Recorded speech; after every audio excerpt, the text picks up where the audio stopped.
अरे हती चुके पतु की में दाल धरी की भूसी रे, अपर दुमाना के दीदिया के गाल धरी की चूची रे।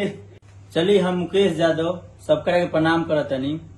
और आज हम 2-3 दिन से सुनतानी कि हमरे उरी के ब्यास बा लोग दुगो बहुत बढ़िया गावेला लोग, प्रदुमन परदेसी जी, रोशन राज जी।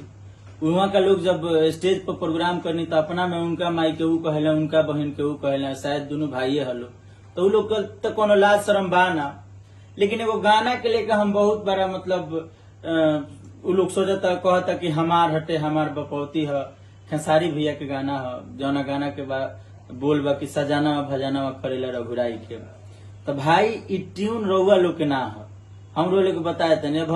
अब रुआ का जेकरा के रुआ ऊपर रखे के राखी, लेकिन ये चीज मत केहू के जेंगा तू अपन माई बहन करे ला लोग, ई मत केहू के अब सोचा जे उनको के अपने में लपेट ली। उ भाई नेशनल लेवल के लोग बा, और नेशनल लेवल आदमी के तू अपना में मिलावे के चाहता तो 7 जन्म धरब तू वहां ना पहुंच।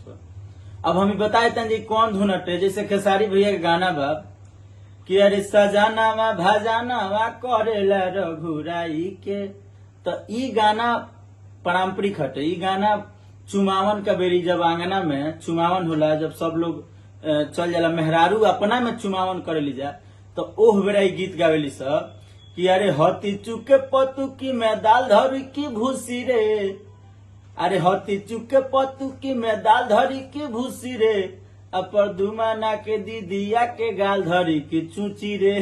बाबू मजाक में लो चाहे सीरियस लो, लेकिन ई गाना पारंपरिक है, अपना पर मतलब हम चाहें कि पर विवाद मत करो तुम, ठीक बा। चलिए सबका प्रणाम करता नहीं। अगर हमरा बोली में कोनो गलती भइल होगी तो ओकरा के माफ करी। ई सब माता बहन अपना में गाड़ी गलौज करे लोग, ई पारंपरिक है। तो हम ऐसे बोल देने भाई तू तारा ध्यान होगे के चाहिए, ठीक बा। बाय।